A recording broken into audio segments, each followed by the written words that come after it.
Welcome into the ChiGuys Football Podcast. Before we begin, I'd like to take a moment for our salute to service. As a veteran of the United States military, it was my distinct privilege to have experienced some of the most incredible support from our civilian counterparts. From care packages while we were deployed, to programs that enable us to take care of and provide for our families with a stable foundation while we're away, and everything else that you can imagine, your support has truly been the difference.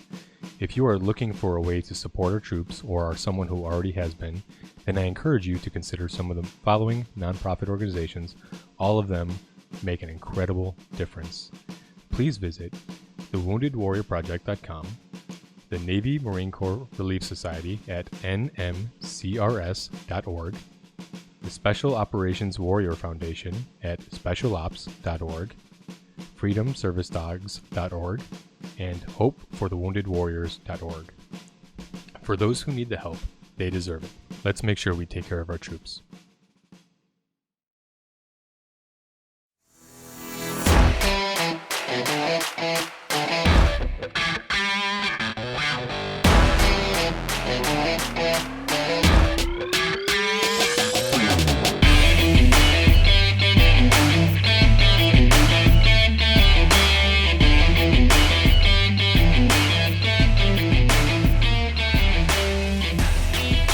Hello, football fandom. Welcome to the ChiGuys Football Podcast, your weekly source for fantasy football news and advice. I'm Donnie Mack, and joined with me, as always, is Anthony Kasich.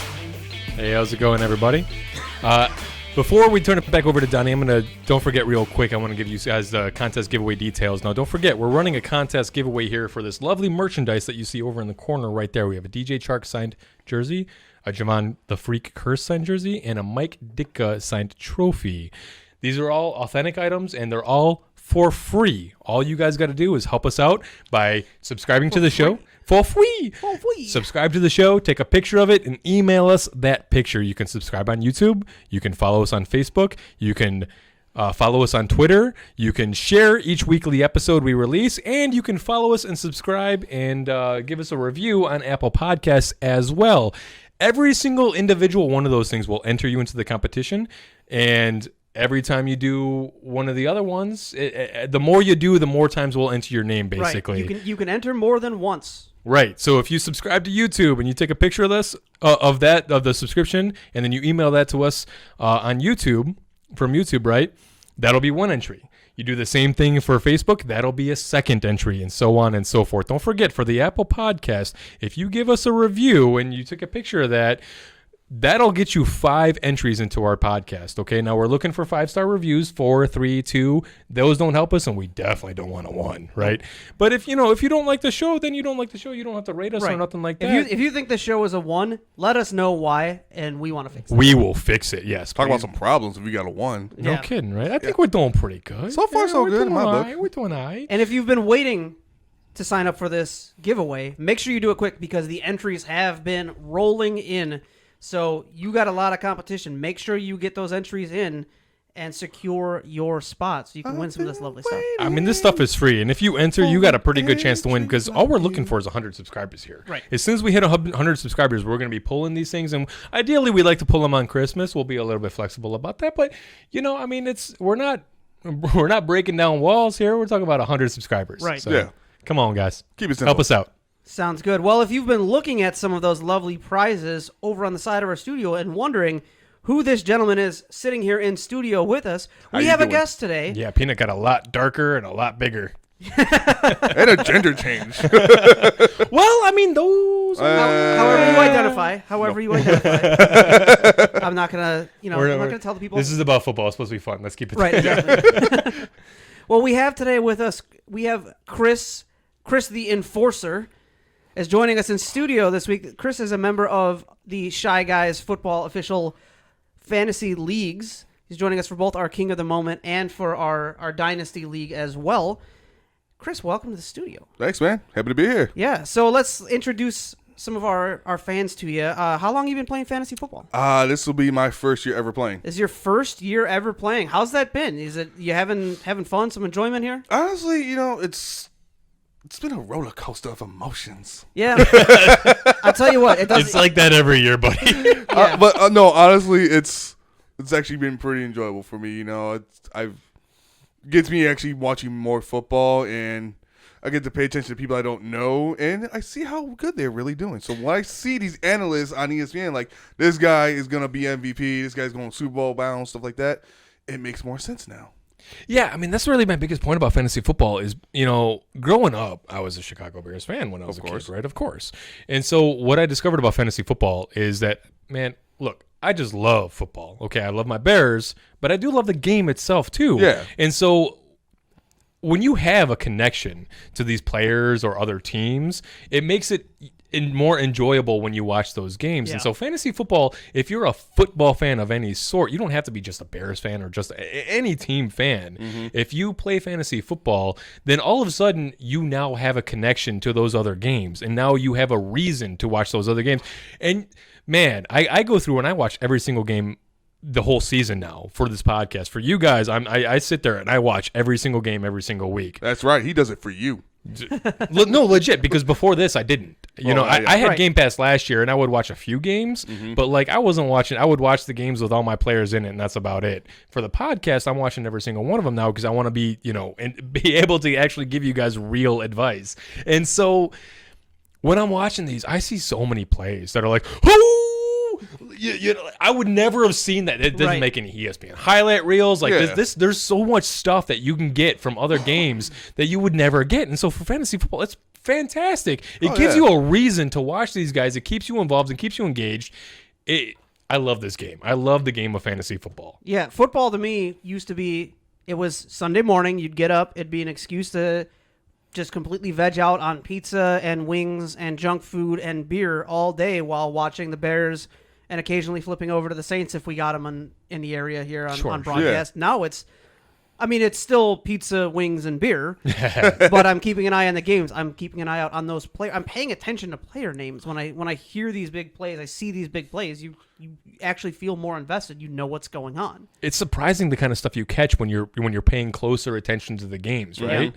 Yeah, I mean, some of these plays are craziness. It's awesome. I love it. Yeah. Oh yeah, totally. I love it. Now, one of the things I'm always curious, especially with new players, is what kind of questions or challenges as a new player to fantasy have you come across? Has there been stuff you've looked at and said, I don't know what's going on here, or any trouble trying to figure out? I'm sure, deciding between some players that are evenly projected has been, that's usually a tough thing for new players. What kind of challenges have you seen as a new player?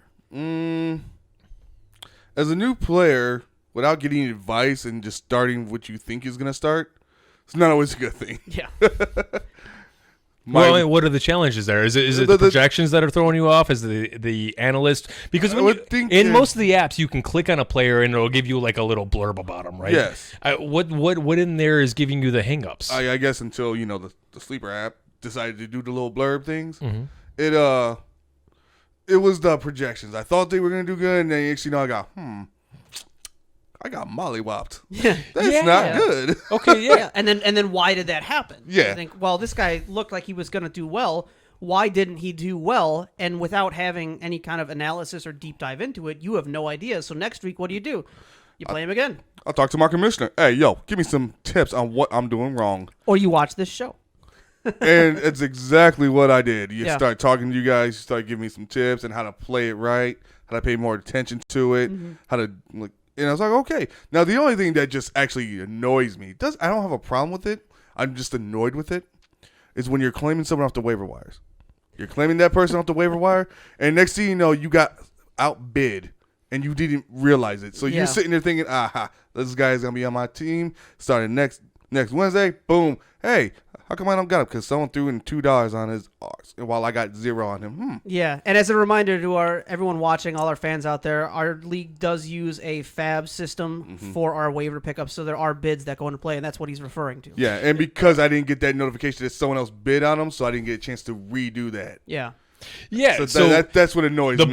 The blind bidding is a little bit weird. So with fantasy football, what you wouldn't know is that there's two options. You could have either waiver priority or you can have the fab system. Now we have to go with the fab system, right? Now this was a change to our league. Now I've been running our redraft league. I've been running for 12, 13, 14 years now, something like that. Yeah. We switched that to a fab system a couple years ago. Now, this standard waiver priority, the way that works is if you're the last place team in the league, you get the pick of the litter from the waiver wire. Okay. Okay, so if you're the worst team, you get first pick that week. Yeah. Right? And it kind of goes like that. Now, there's some hangups in there, like if you won versus if somebody else like lost type of thing, right? It can change that waiver priority. Say like you should have had the first pick, but like you were the most recent one to pick somebody off the wire. That can adjust your priority as well. But basically, you're assigned a priority number. You can see what it is. You can see 1 through 10 or 12 or however many people are in your league. And then you make your waiver claim. And if somebody with a higher priority than you made a claim on the same player, they automatically get that player. You don't even get a chance at them. So when there's a top player on the waiver wire, like say, for example, a Michael Pittman, or what about Justin Jefferson, Chase Claypool when he blew up and broke out, the worst team in the league gets that top player every time, no matter what, as long as they put in a claim for him, right? Yes. Which obviously everybody would be, right? And so it's one of those things where we wanted to go away from that so that we could actually have everyone have a fair shot at that player. What you bid is on you. So whether or not you get them, that's on you. That makes sense. I just wish I had like a notification or something that say, hey, this person is also trying to get this player from you. Right. The problem is we can't do a coordinated live auction with timing, and so the way that they set it up in fantasy football is having it as just a blind system, and that's where you come in with the analysts and the podcast, just like this one is. A lot of times we'll give you a percentage of your fab budget that we recommend you bid. Yeah, and what I like about the system too is it also has trade value. You can trade fab. Yeah, I like that as well. To another team. Which I've done that. It's if you take advantage of that, that could be really great. I think I tried to do that once with Chrissy, and she laughed at me. It was fun. I was like, you know what? Let's see what happens. It's like, that was not going to happen. Yeah, I know. I want to see it, though. I didn't know about that. Yeah, I hadn't heard about that. Yeah. That's funny. It was just a random thing like, I can trade money. I'll trade Chrissy. At least I know her well enough to do it. Right. Yeah. See what happens. You know, you never know if the trade's going to go through if you don't try. Yeah. Shoot the offer out. Don't be afraid of someone getting offended. Don't get offended by a trade offer that comes your way unless you know that person is trying to really Sometimes people are just trying to get trade talks going. Right. You know, they're like, man, I have no idea what to offer. I want you to know that I'm interested in this player. Look at my team. Tell me who you want off my team. I'm just going to throw something out there you can counter. You know, sometimes that stuff happens. So, don't get offended. You know. What I hate is when you throw out a trade offer and you have no idea what to offer, and the other person comes back for like, you know, your Dalvin Cook for my, I don't know, Adrian Peterson. Like, what? Little. You didn't have to be a jerk, man. Right, exactly. Yeah, there's definitely a lot to learn about the ins and outs of the finer details of fantasy leagues, how they operate and that sort of thing. But overall, my experience has been great. I've been enjoying myself. Teams are not doing so hot, but hey. I'm in the hunt. You're a player. You've definitely been doing pretty good, actually. You're on the cusp of making the playoffs in both leagues almost. And I think in Dynasty... Dynasty, yes. The other one, no. That redraft, not so much. No. But in Dynasty, you took over a pretty broken team, and you might knock me out of the playoffs. That's a real, actual thing. Here's hoping. Right? Forget you. I want that trophy. If I make the playoffs, I'm taking that trophy, but I might not make the playoffs, and that's scary. Yeah. Oh, man. It's going to be tough. So we'll see how that plays out. But, I mean, what else? Anything else that you want to throw out there for any of the other new players going? You know what? Don't be serious about it. Have fun with it. Don't be that guy that's going to get overly aggressive about everything you do. Don't try to be aggressive about your trades or your trash talking. Trash talk's fun, but don't make it personal, Just have fun with it. Fair enough. Just it's all there is to it. Is it worth the work? I mean, it's a lot. I know it is a lot of work to get to know these guys. I mean, I can slightly understand if you're throwing hundreds of dollars into it, but if it's amongst friends, don't go after them. Don't try to clip them in the knee. There's no sense losing friendships over fantasy. No, it man. happens. I mean, I guess it depends on who you talk to. True. Well, very true. Yeah, we could. Well, maybe we could have my cousin on. He could tell you some stories about that. Yeah, for sure. I mean, we're any of you, by the way, want to get onto the show, just give us an email. We'll if you're in the Chicago area, we'll do what we can to get you on. And if you've got a story about it, we'd love to hear it. Sure. Send that along. Email us a story. We'll read the story out. Whatever. Yeah. Contact us. We're down to communicate with the fan base. Well, Chris, welcome to the show. Welcome to the league, and welcome to the exciting world of fantasy football. We want to thank you for joining us today. Real quick. I want to give a shout out to the because you're not new to podcasting. This No, is I'm actually not. not your first podcast. No. So I want to give a quick shout out to the podcast you come from. Is that Comic Clowns? Yeah, that's correct. So give us a little bit about that real quick. Well, we are the Comic Clowns. We talk about everything nerd based. Video games, comics, movies based on comics, and what else was there? I mean, Oh, pretty much D&D. you're- We also yeah. do some D&D. I mean, you guys do a lot of live streaming on video games and your D&D sessions and stuff like that. We actually live stream our Twitch, D&D right? games. Yes, through Twitch. Okay. We live stream our D&D games, our WoW runs, World of Warcraft, and sometimes League of Legends, depending on how we're feeling. Some little TFTs. Okay. And you guys are available on Twitch, YouTube? I believe so. I'm not sure. I gotta double check. Got to double check about YouTube. But It's what at about least I know you're on I Apple know- Podcast. Yeah, I think you find us on some broadcasting sites. You're definitely on Apple Podcast. I can Yes. tell you that for sure. Okay. Because I'm subscribed to you guys on that one. Okay. Yeah, you're definitely gonna find us on Twitch. We have a lot of content on Twitch. Mm-hmm. Yeah. All right. And do you have an email contact? Anybody can get in contact with you guys? Twitter, follow, anything? That's probably. I would imagine through Twitch would be a good way to get in touch.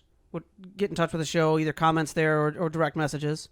Yeah, we also have a Facebook page as well. Facebook page. That's right. You guys do have a fan page. Yes. So look for Comic Clowns, guys. Yeah. Great show. And you might actually catch me on that show every now and again. I think I've been on there once or twice. I do think. guest occasionally, and for the World of Warcraft runs, you would have seen us on Twitch running a nice marathon session the other night. Yeah, We ran for 8 hours, something like that. give or take. Yeah. Okay. Well, this is not Bruce's show. It is my show and Don's show. So It is. let's get back to some football. Yeah. Yeah. And speaking of that show, speaking of the Shy Guys football podcast. Well, if we really want to combine fantasy and football, there is a game out there that exists. Hey, look at that! Yeah, there you go. If I you're think it's fan based of, off the if you're a fan of Warhammer fantasy. characters. Well, we have an action-packed show for you today. Before we get into that, we want to remind you, as we mentioned before, we have our fan giveaway.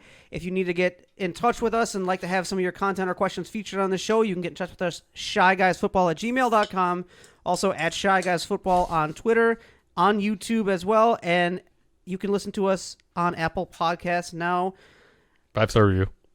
5-star review. 5-star review. So before we get into some of our news and some of our studs and duds, we have what is one of my favorite and also a fan favorite segment Oh crap. that we've been bringing to you for several weeks now, and I always look forward to seeing what's going to be in this. I know it's a lot of work for you to put together, but that will be our Pandora's box. Where'd the salt go? If it's a severed head, I'm going to be very upset.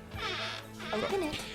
So yeah, I mean, talk about a lot of work. This one's I'm- good. I mean, you've had some killer segments the past couple of weeks that have hope so. really come to fruition. So I'm not a hot take guy. I'm an analyst. I like to look at the numbers, and I follow where the numbers lead me. You know what I mean? When I write these shows, I don't write it. I just look at the numbers and I say, okay, well, here's what we got to talk about. You know what I mean? And so for me to be a hot, like, I don't do predictive based on little evidence. You know what I mean? I do predictive based on what's in front of me. Yeah. And so, yeah, these are tough, man. You would think, Bobby Woods and Cooper Kupp putting up, 44.6 points last week? That wasn't good enough for you? What about Danny Dimes about to drop some bombs this week? That's not good enough for you? I got to give you another one, huh? Yeah. Well, you created the segment. Way to throw that back at me. All right. So he's about to drop some dimes on you now. Yeah. All right. So, look, every season there's a running back every season that just wins a team the championship through the playoffs, right? From the beginning of the playoffs all the way through the championship game, there's a championship winning running back. Everybody is just dying to locate that guy and get them on their squad. So much so that people will pick up people weeks in advance and just stash them. Right, it's that important. Running backs are widely known as the most important position in fantasy football, right? I think I found them, guys.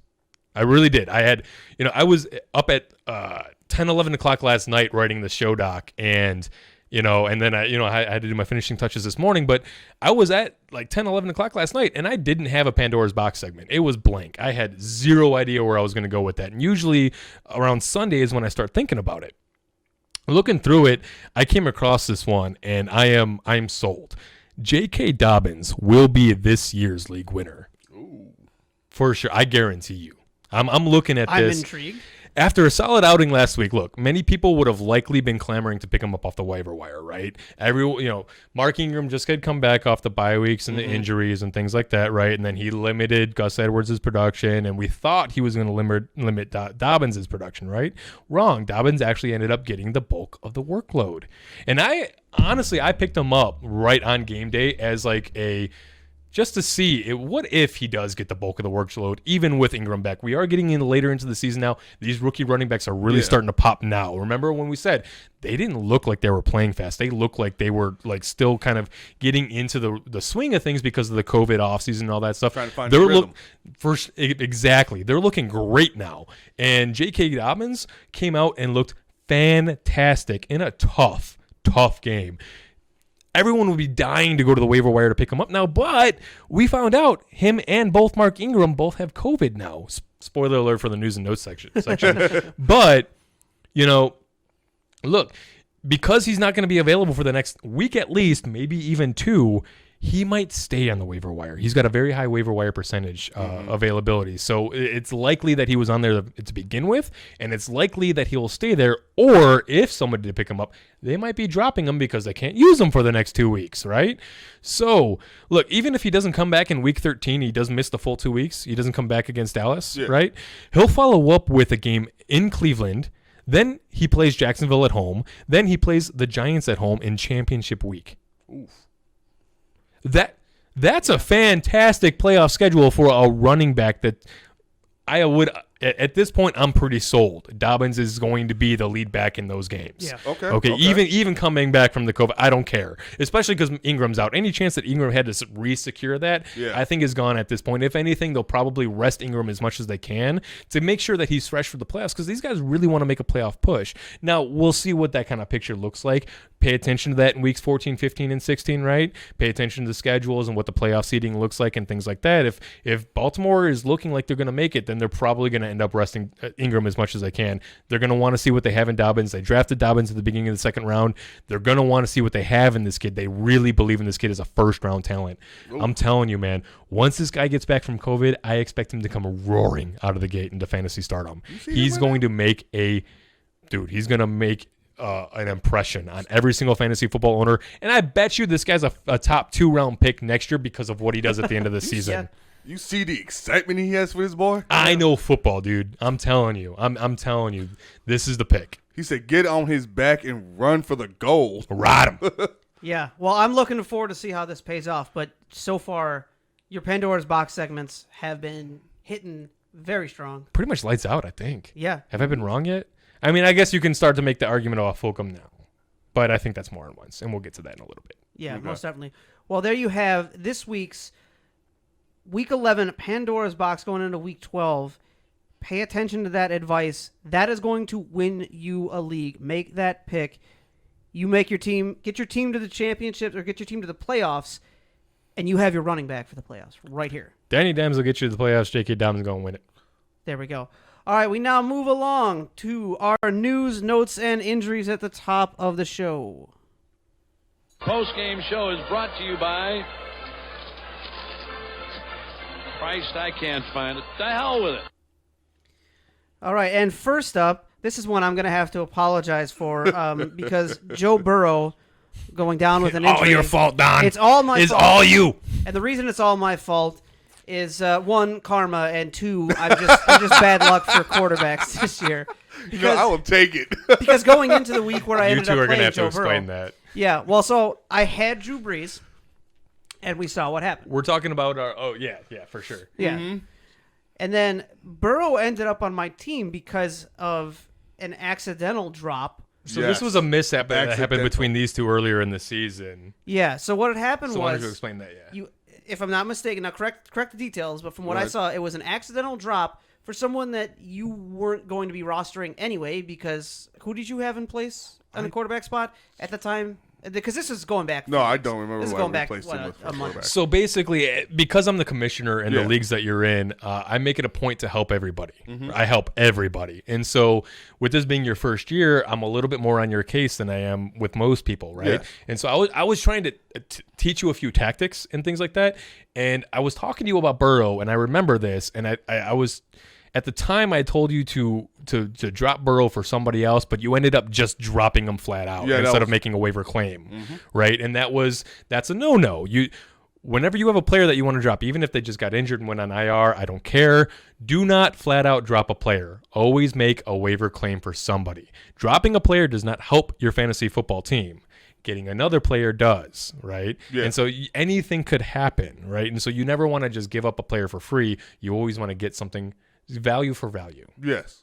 Fair enough. Yeah. So I saw the drop, and I went in, and I was like, well, I need another quarterback, another decent quarterback, because Drew Brees alone wasn't going to get me there, and Baker wasn't going to do me any favors on the run up. So I thought, all right, I'll grab Burrow and I'll stash him for a week that I need to play him over Brees. And then we had discussed, when I found out, that was an accidental drop, I was like, all right, well, let's make some arrangement here. We'll get him back. Maybe you can use him for a good trade. And that ended up falling away for a while. Yeah, that just kind of went under the radar, and everyone forgot about it for a while. Because we totally did. I will not deny the games that. had already started when we realized what we were going to try and do. So you can't move those players. Right. So I told you, Chris, to remind me about that whole thing, and I would do the whole commissioner thing and swap it back, and we all forgot. Yeah. Yeah. So there it comes to this past week, and I see, well, I can't play Brees. Who can I play? Well, I had made a claim early on for Jameis Winston, and then found out Taysom Hill was going to be the getting the nod. Right. And I managed to pick him up. Mm-hmm. But then I thought, well, am I going to play Taysom Hill or am I going to play Joe Burrow? Well, I'm going to play Joe Burrow. Obviously, to me that seemed like the right call. And it turns, I thought, well, all right, I'll play him. I know I shouldn't. I know we're supposed to go back and make this lineup fix. I was like, all right, I'll play him this once. Maybe he won't get too upset. I'll just let me ride this out, and then I can figure this out next week. And sure enough, the injury hits Burrow, and that's why karma circled back around. So because you had to start him. Because I had to start him, I disappointed a lot of people in the fantasy football world. That's my fault. I will take the blame for that one, okay? Side note, I had Tannehill as a backup, and I still got him. Yeah. But just be ready for next week, where if you have Taysom Hill, he's going to get injured. I'll tell you that right now. Because I'll be playing him. Oh, come on, you're not that bad of a curse. I'll apologize in advance for week 12 not going well for some people. I can see now he's going to start a quarterback that's not even starting. It's just a backup, a tool backup, and somehow that backup gets injured. Yeah, I'll find a way. All right. So it's been about 25 minutes, and we haven't really given a whole lot of information. Whoops. We're having fun tonight. So the actual implications of Joe Burrow going down, what are we looking at, fellas? Well, it's really not looking good for anybody. I mean, what do you think? Really, this whole team is just light the match. Yeah, pretty much set it on fire, man. Yeah, I think Boyd is about the only one that you can trust at this moment. I think Higgins is still worth rostering, but Boyd's a better saving grace. Well, he's the only one that I would roll with week one with the new quarterback until we kind of see what things are going to look like here. Yeah. So, yeah, for sure. By the way, Brandon Allen is going to be that quarterback, not Ryan Finley. Okay. Yeah, worth noting. Noted. All right, moving back along to our news, notes, and injuries, and I promise the next ones won't take 5 minutes apiece. We have an update on our COVID list. As we alluded to earlier, Mark Ingram, J.K. Dobbins. Both tested positive. Yep. That's going to bring around Gus Edwards, Justice Hill. Gus Edwards is going to be the one that I think that you want to go with, but be advised, it is the Pittsburgh Steelers, okay? Yeah. Gus Edwards is going to have a safe floor, but how much do we realistically expect him to get? It's going to be the week next after that against Dallas that we're really looking at for him. Okay? Yeah. And if I'm not mistaken, the game has shifted in the schedule a little bit. That is correct. Yeah, we've gone from Thursday night to Sunday afternoon. Correct. Okay. We also have on the COVID list Eddie Jackson, Adam Thielen. But as far as we've come across, they both, in theory, could play based on how the results come back, and they're kind of hitting that Dobbins and Ingram, they got the COVIDs, right? Eddie Jackson and Adam Thielen, I'm guessing they were just close contacts or something like that, because all the reports are if they get 2 negative tests in a row, then they can play. Yeah. So we're not going to know until this weekend, so keep a close eye on that. Right. But as of right now, they're at risk to not play. Yeah. We also have that Kyler Murray is expected to continue playing through the shoulder injury. Well, good on him. Jordan Howard returning back to the Eagles. Meh. Yeah. I mean, we brought that news to you that it He was might get a released pep from in the his step. Dolphins. You never know. I think it's just a depth piece, really. I mean, Boston Scott's playing fine. Miles Sanders, they've made it very clear they want him to be the feature back, and so All right, makes sense. you know, I think it's just a depth piece. Yeah. Greg Olson is getting placed on the IR. That's going to bring up Jacob Hollister and Will Disley back into play. Yeah, Will Disley is a great talent. He had those catastrophic injuries. What was that, like 2 or 3 years in a row? I think it was 2. Yeah. He would be the number one. He's still kind of working his way back into the system. Jacob Hollister, kind of, you know, if y'all don't remember, he came on at the end of last season when the weather started to turn. Seattle really started to go to its tight ends, which we've actually seen traditionally, right? And Jacob Hollister looked great towards the end of last season, and so much so that a lot of people were surprised that they brought in Greg Olson at all, especially with word that they were going to get Disley back going into this year. Yeah. Be that as it may, Olsen no longer in the picture, so keep an eye on Hollister and Disley and kind of see who gets the lion's share of that workload. And you know, if you're desperate for a tight end, that would be the way that I would lean. But give it a week first and kind of take a peek. Yeah, most definitely. We have Teddy Bridgewater and Christian McCaffrey updates. It looks like Teddy is on track to be back. Christian McCaffrey, unlikely. Not so much. Yeah. Yeah. Return to practice, great sign. Right, you Oh yeah, but you know. But wearing the red shirt, no contact, and it's that shoulder that they're worried about. And so, yeah, I guess the coach is saying that he doubts it. And so, if the head coach isn't going to let him play, then he's obviously not going to freaking play. Yeah. No, totally. Which sucks. 49ers potentially getting back both Ayukin and Debo this week. Ayukin. We've got Rex Burkhead, from what we can tell, looking like an ACL. Yeah, I'm sorry. We're going to backtrack just a little bit because we forgot to mention that Mostert. Mostert. Yes. Oh, I know what I said.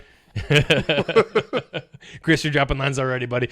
San Francisco does look like they're getting Ayukin and Debo back, but it also looks like they're going to be getting the majority of their running backs back, if not all of them. And if that's the case, really all I'm looking at is Mostert. If Mostert comes back, he's the only one that we care about. Okay, so that'd be the only one I'm worried about playing. If Mostert doesn't come back, then you can start taking a look at Coleman and McKinnon and kind of figure out what you think the splits are going to be.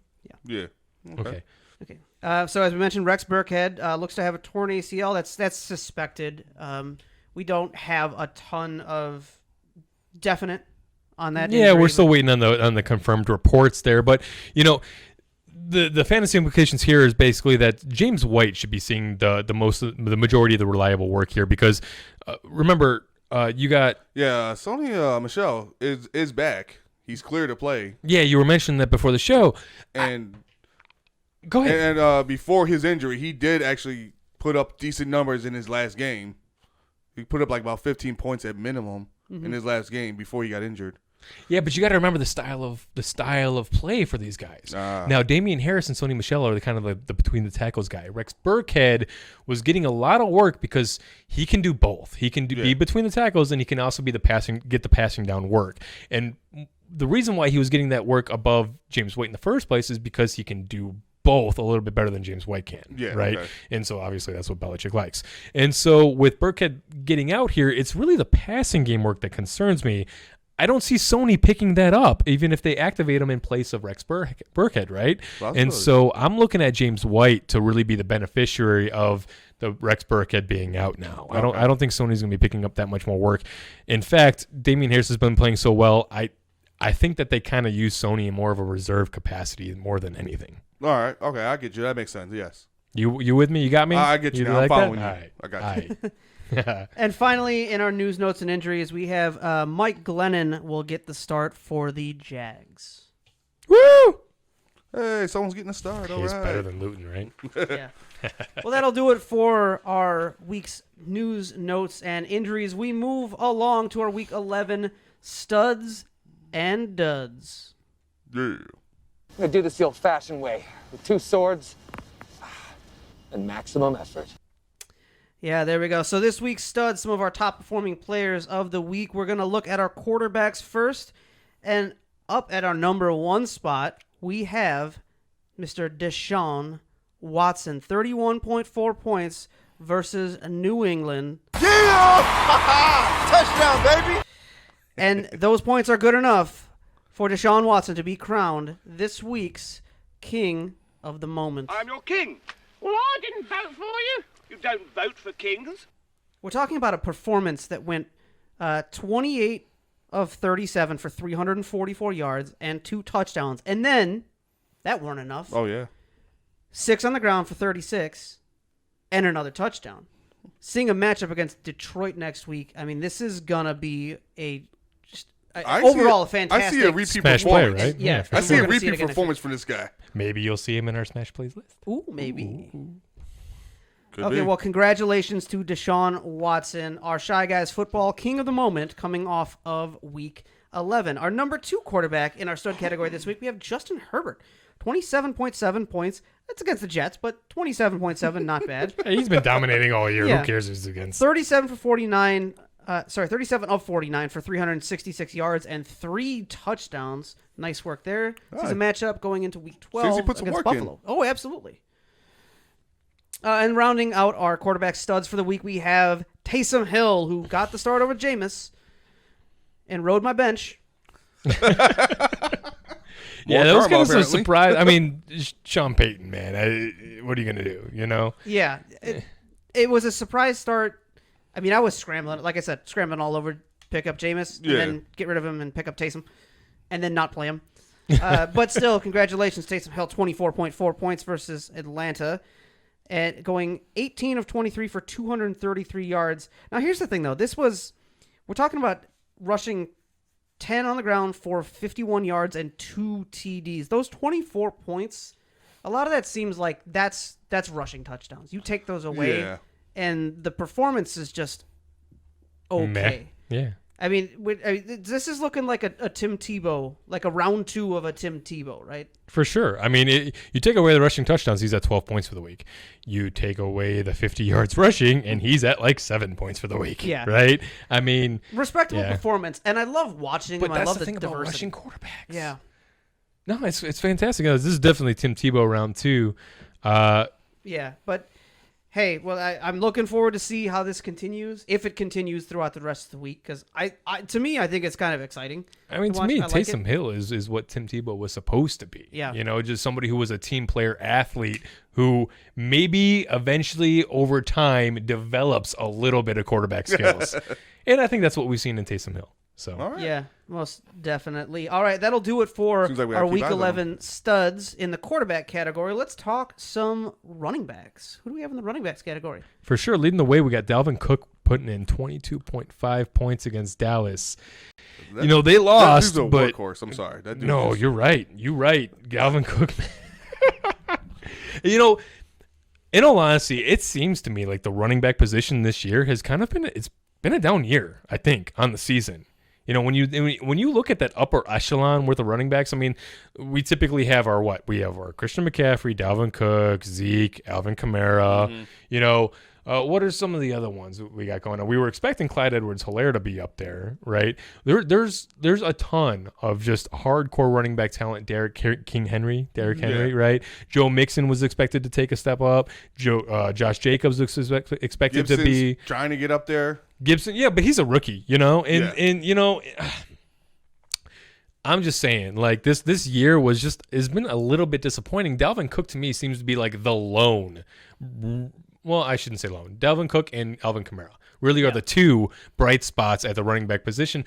Other than that, we don't have the 5 or 6 just workhorse studs that we can count on week in, week out. I'm used to seeing more than just 2. You know, but hey, kudos to Cook getting it done against Dallas, even in a game that they lost. That's the key, right? Every single week, being able to count on these guys. That game. That was a close loss. No, it was a good game for sure. It was a great game. Good game. You know, but they got Carolina next week. I think that I Cook gonna have another big honestly. game. Oh, for sure. For sure. You know, forget King of the Moment. This guy might be in contention for one of our Eternal Glory awards at the end of the season. Keep an eye out for our last recording for the regular season, guys. We'll be giving out awards to a bunch of players as well. So I think I just sneak previewed one of those. A little bit. Well, there's still time. He's still got to earn it. Everything's up in the air. Following Cook is your boy, the Fresh Prince of Bel-Air, coming in at 20.2 points in that win against Las Vegas. Oh man, I'm so glad I got him on my team. Oh yeah. Yeah, now. The beginning of this year was a little rough, no? It was rough, yes, but At no point did I ever regret him being on my team. It wasn't I never heartbreaking. won. It wasn't heartbreaking. No, but it was a little rough. But I mean, I've never once heard you complain about it, and never once heard you say, "Oh man, I got to trade this guy. What do I do with this guy?" You haven't asked me. You haven't come at me with Clyde at all year. I kept believing in this fool. No, yeah, for sure. I watched him. I just like, you know what? He's one of your guys. He's getting shut down. You know what? I'm gonna believe in him. Yeah. I'm believing him. One of your guys. Going into the playoffs, I think you might be able to ride this guy. Following him up, we got King Henry coming up, rounding out the running back position. 19.7 points in the loss against Baltimore. But, hey, 28 carries for 133 yards and a touchdown. Next week against Indy, but do you care? No, he's another workhorse that's underrated. I think he's an underrated workhorse. Underrated? How so? Well, no one really talks about him. Really? This is King Henry. This is one of the known top 5 running backs of the league, man. The thing about it, in fantasy circles, it's a little bit different because what we're looking for in running backs is we really like that passing volume. Because when you get a guy like Christian McCaffrey, it's like getting 2 players in one position, right? Derrick Henry doesn't bring that to the table. However, he is about the only non-receiving running back that brings that to the table other than Nick Chubb. I think Nick Chubb, you could throw him in that category. In fact, people are calling him Derrick Henry light. I will say I did see that game with who they play, Baltimore? Yeah. And he got leveled at one point. Dude got leveled. It's hard to level that. He's a big dude. Yeah. It wasn't even a blindside hit. It was clean. But, it stiffed him. He dropped to a knee before he dropped the ball, so it wasn't a fumble. Then what happened? And what happened was then what did he do? He came back and he ran it in for a touchdown. He ran over that dude, didn't he? He ran over everyone. No one got in his way. I'm telling you, this guy is a beast, man. He I'm really telling is, you. man. No, yeah. I mentioned last week how I picked up Michael Thomas. What was it, the 7th or 8th pick of the draft? I don't remember. I said 7. I don't remember what I had. But King Henry was the guy that I was looking at. I was planning on picking up King Henry, and then I see that Michael Thomas dropped to me, and I went, ugh. All right, I got to take Thomas. Yeah, during the draft, you're not upset with that pick. I mean, it's like you said, you see Michael Thomas there. Right, and more akin to what you're saying, it's hard to trust Henry because he doesn't get that receiving work. Yeah. But it just doesn't matter for him. This dude is just a beast. Yeah. Yeah, he steamrolls people. All right, so Chris, why don't you give us some wide receivers, man? I'm sorry to steal your thunder there, Go Don. ahead. No, please. Oh, we got some wide receivers, huh? Well, we got taking in at number 1 spot, Adam Thielen. Hooked on a feeling. Coming in at 28.3 points against Dallas. For, let's see, had 8 out of 11 receptions caught for 123 yards with 2 touchdowns. And one of those 2 touchdowns was actually a pretty sick one-handed grab. Oh, that was sick, It was wasn't like, it? Yeah. Oh, man. We are fans of the one-handed grab. Not just 1, but 2 Odell moments this week, wasn't there? Oh, yeah. I don't think CeeDee Lamb, I don't think we're going to bring up, so we might as well bring him up now. Yeah. CeeDee Lamb had CeeDee Lamb, same game, yeah. CeeDee Lamb was more laid out for it. Hey, CD did it first, yeah? Yeah, CeeDee did it first. But it was still actually a good watch. You know? Oh, no, that whole game was fun to watch. That was a good game to watch for sure. Field goal loss, man. Yeah, that's always a shame. All right, who else we got in some wide receivers? Oh, man, coming in at number 2, Keenan Allen. Yeah, find somebody who loves you like Keenan or like Justin Herbert loves Keenan Allen. Exactly. Because why? He loved him so much for 26.5 points. Woo. How many targets there, Chris? Oh, 16 out of 19, man. It's like he got majority of them passes, definitely. 19 targets. 19 targets. 19 targets. Well, I'm going to look through the back. Did Baker have like 20 passes this week? 20, 25, something like that? Keenan Allen had almost as many targets as Baker Mayfield has passes. Yeah. He had a target percentage equal to most people's snap percentage. Like, it was up there. Yeah. No, it's... He got those 19. You want to look for a sure thing in fantasy football. Keenan Allen's about as close as you get, man. And about 145 yards and a touchdown. Said no, he did have a fumble though. Yeah. Well, still. But watch him break out against Buffalo. Yeah, I expect him He's to definitely gonna continue break out against Buffalo. Buffalo. And coming in at 3rd place for the studs, we got Robert Woods. Oh, Robert Woods. Wait. This sounds familiar. Are you sure? How Robert Woods doing how well? 24.6 points. Now, see, I seem to remember some talk about Robert Woods. Well, What'd that yardage look like? 12 out of 15 receptions for 130 yards and a touchdown. And facing off against who next week? Ooh, San Francisco. And I believe we had talked about Woods in our Pandora's Box segment a while back, and that was a comparison saying Robert Woods and Cooper Kupp, pick them both up as your wide receivers because combined they are going to, really make up for the bulk of the points in your team, right? I don't know about bulk of the points on your team, but yeah, that's a good chunk of points. I think what we were doing was guaranteeing most weeks are going to be over 20 points between the two of them, right? And so if you put them both together and stack them with their Wonder Twin powers combined. Well, this week, Wonder Twin Cooper Kupp joined Robert Woods with 20 points of his own. Oh, so combining for 44.6 points. Yeah, look at me blush. God damn. That makes that Pandora's box. I mean, you have been right on the money with that call. Like I said, I don't like hot takes, man. So when I give them, yeah. there's a little something behind them. As a manager with Cooper Kupp on my team, I have been trying to make that Woods trade happen. When I brought this before we aired that I remember this before we aired that segment. You actually immediately sent a trade offer to the Robert Woods owner for DJ Chark. You were offering DJ Chark in exchange for Robert Woods and on the spot before we even recorded that episode. And it was rejected about midway through the show. I think I looked down to check the time, and I was like, man, that was I thought that was a fair trade. No, honestly, I think it's a great trade for the both of you. If in a vacuum, I'd rather have DJ Chark than Robert Woods. Yeah. In a vacuum, right? So I think it works out either way. I thought when I was looking at your team, that I think DJ Chark is who I specifically recommended trading because it's someone who's high enough to entice that trade, and it's not going to hurt you by losing him if you're getting Robert Woods in return, especially with the stack of Cooper Kupp. And the other guy actually I think benefits by having DJ Chark over Robert Woods solely, and so because look at it this way, right? They're both ceiling plays. Because, DJ Chark is not going to shell out every week, and he's not going to. They're not mid-range players. They're either going to give you sub 10 points, or they're going to give you freaking a lot. And so, if you're going to do that, get the higher ceiling player, and that would be DJ Chark.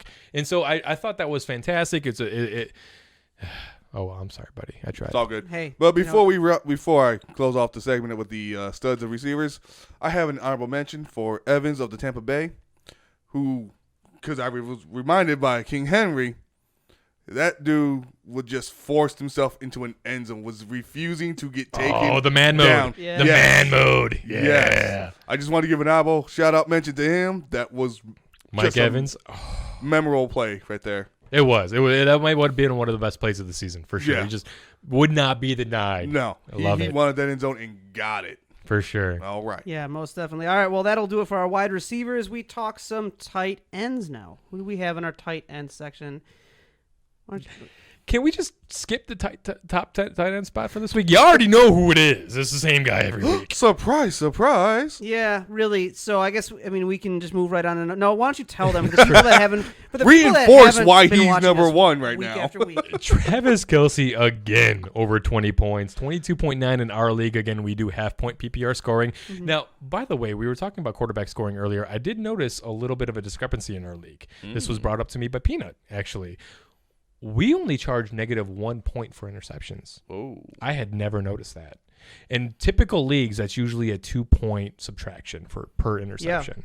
Yeah. So what we're gonna do is we try to get our league together commonly throughout the season and for drafts so at the end of the season when we get together, we're gonna bring up all of our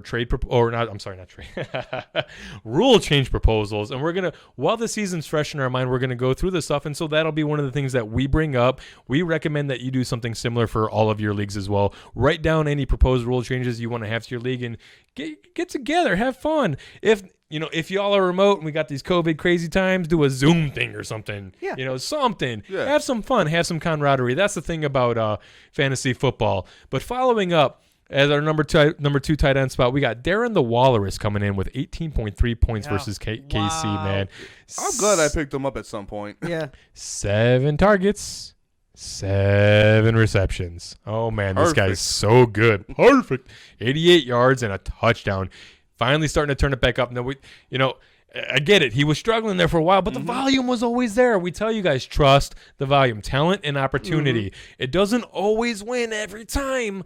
Trust me. Just look at my teams, both of them this year. Yeah. But, trust it because it will come through for well, you. You're not going to guaranteed. score points on a player who's not getting targets. Sure, and exactly, and the Walrus has been getting the targets all season long. That sounds like a bit of John Madden style advice, but it's true. Yeah, the other team wants to win by scoring the most points. Yeah. Well, but and that sounds stupid on the surface, but you break it down, and what I think is the real genius in that is you can do all these fancy trick plays you want. You can do all these fancy substitutions. It don't matter. You only win the game by scoring points. So whatever you do, it better be in the name of scoring points. Yeah. Fair enough. And so too, when you're picking a fantasy player, you could say, well, this guy does well against this type of defense or whatever have you. But if he's not a player that's getting targets, if they're not being utilized in the offense, it doesn't do you any good how good they can be. Yeah, and you need someone who's going to get used. You walk into landmines a lot of times like that because you're like, oh, my stud has got a super tough matchup, and these guys never give up any points. Well, he's a stud for a reason. Right. Yeah. He's a stud because he can do things that nobody else can. And you wanna start this guy who's maybe gonna get 50% of the snaps on the field in this super soft matchup that gives up all the points. Next thing you know, the dude's got one target, and your stud went off and just dominated because that's what they do, right? Yeah. And speaking of which, well, being our final tight end for the stud section here, Mark Andrews has been another one. Yeah. Finally starting to hit. He another guy that's been struggling all season. 18.1 points this week, 5 on 7 for 96 and 1. Look, I know he's got Pittsburgh next week too, but I don't care. Mark Andrews is the only Baltimore receiving option I'm starting because he's the only one who's a freaking stud out there. Yeah, and when it comes to tight ends this week, tell me about Hollywood. Last week was a down week for tight ends. We even I think pointed out that the spread on the tight end points was just not very big. This week though, the tight ends, not only do you have Kelsey putting up the big points, there were 12 tight ends over 10 points this week. Seems like tight ends came back with a vengeance. Remember what I was talking about last week with all these tight ends, and I apologize. I missed half the guys I wish I would have listed. I think I missed Jonnu in there, some gimmies. But yeah, that's what I was saying. This the tight ends in the league right now are so freaking talented based on what we're used to seeing at the position, at least from a pass catching capability standpoint, right? And so to see them kind of bombing out again this year was you really thought that this was going to be the year that they were going to step up. Well, we got one good week, though. That's kind of nice. Eh? Hopefully signs for the future. Yeah, well, congratulations. Congratulations to all the tight ends this week. I mean, this is when tight end day should have been this week. It should have been week 11. Okay, well, that'll do it for our studs of week 11. We now talk some of our duds. It's sucking my will to live, all the humanity. Just make you want to say, damn. Yeah, they can't all be winners this week. We lead off with some of our quarterback duds coming off of week 11. And for 2 weeks in a row, we have Tua Tagovailoa, 7.3 points against Denver that lost 11 of 20 for 83 yards and a touchdown, but sacked 6 times and was then benched in the second half of the game. Just That's damn. stinks, don't it? Yeah, you telling me I got them everywhere, man. y'all know I love Tua. Yeah. Tua. Yeah, I didn't hear your chant this time. After he was last chanting week, internally. Yeah.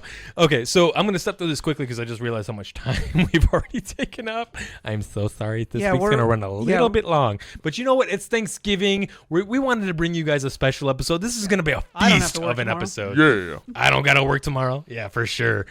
Chris don't got to work, period. It's cool. Hey. I love you, buddy. All right, so look, here. I watched this game with Tua, okay?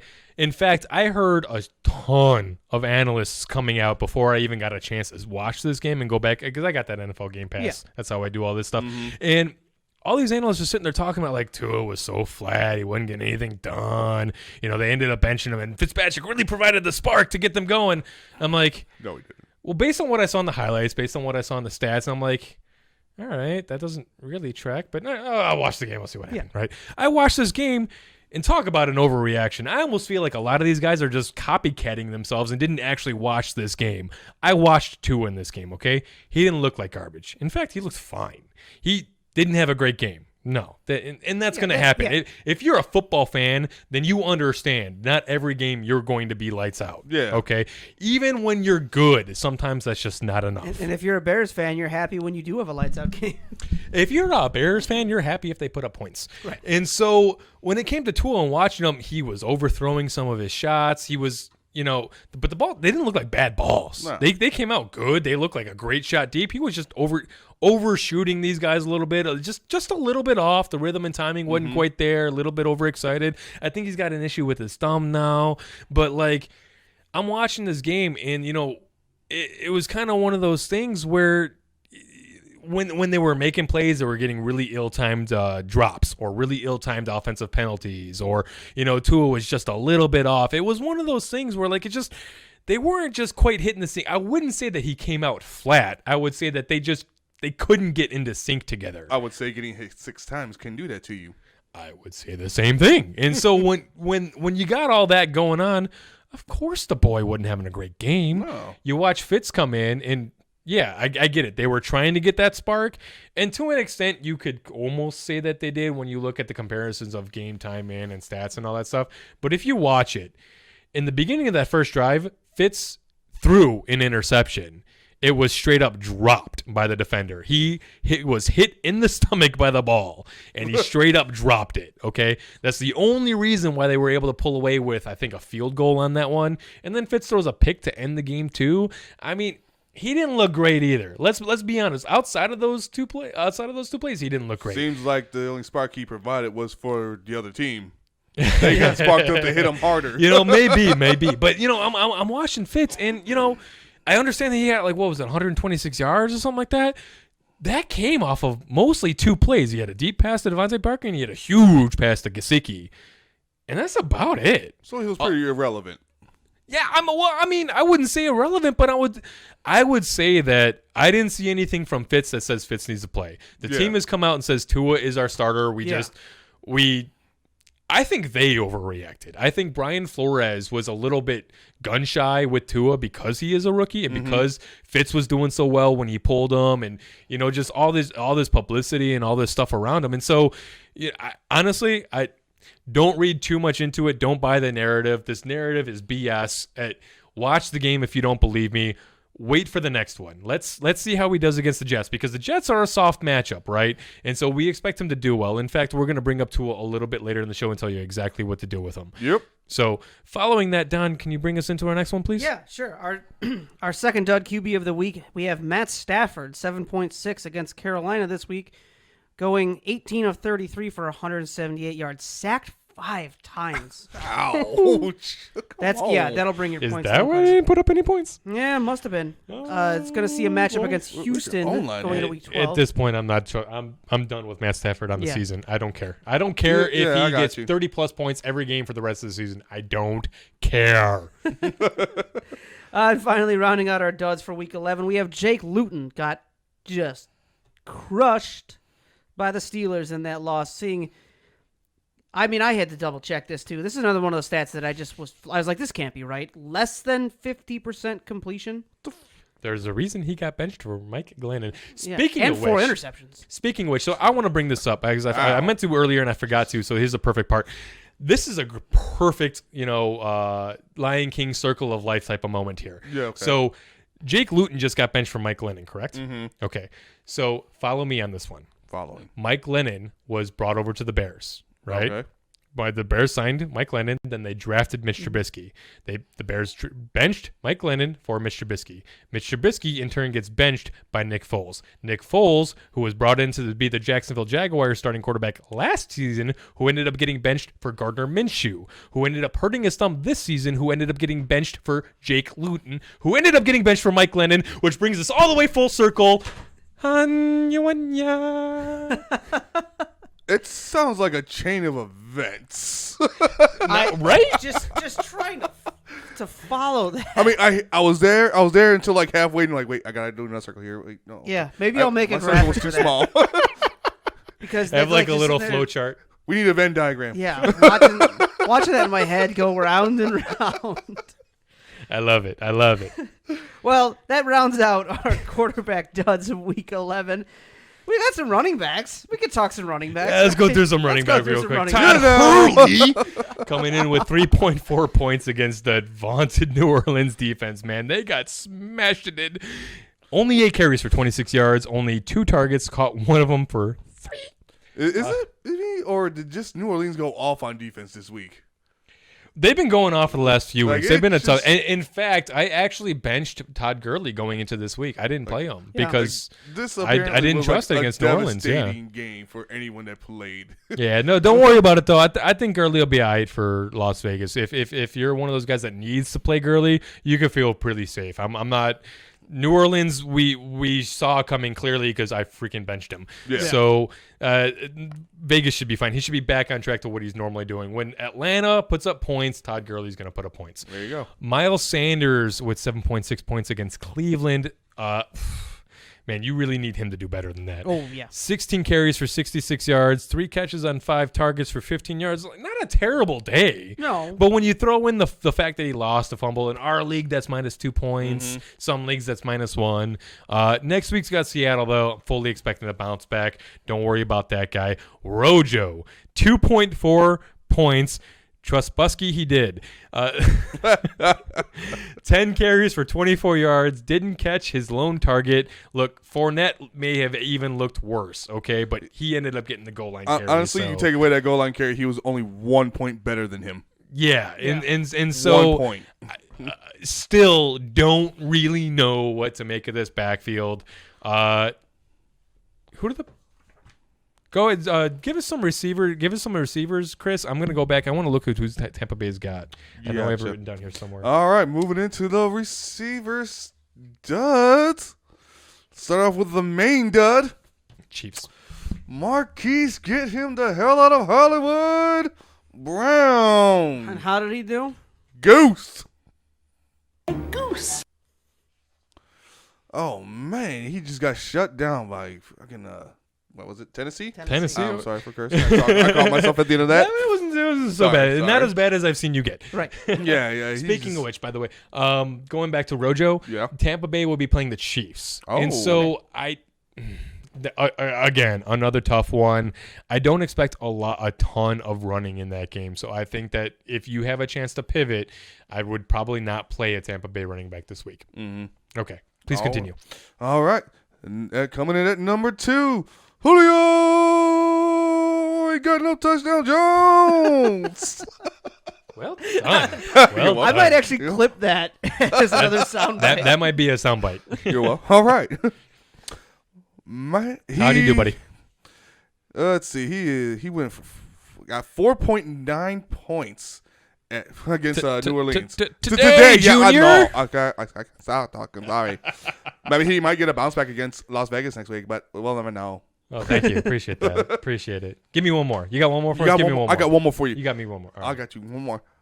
And coming in, who drew the short stick again, according to my league, Juju. Yeah, man. I'm also a Juju fantasy football manager, that so hurts. it is. You like Juju. Dude, I love Juju. Yeah. I see some cool things out of him, and he's just been so disappointing. This whole year, even in his good games this year, Yes. I'm sitting there watching Juju on my roster every week, and I'm throughout the whole season, I'm listening to a lot of these other experts talking about Juju and like, man, I don't want to play Juju over there in Pittsburgh, and then Juju gets a little bit of a streak where he's double-digit points for a few weeks in a row, and they're like, oh man, yeah, you could definitely play Juju, go Juju, and I'm sitting there like, he's looked the same all year, dude. He has not looked any different all year long. It's just whether or not Ben throws him the ball. 3.9 points. No, yeah, he hasn't looked good. He hasn't. That 1,400 yard season that he had 2 years ago, he didn't look like it last year. He hasn't looked like it this year. Something's missing. He's got no electricity. 2 years ago, we're sitting there saying, a star is born. Yeah. Oh, my God. Last 2 years, something ain't right with the boy, man. I'm telling you. I don't know what's going on. 4 for 5 for As soon as I 19 figure it out, I'll yards. let you know.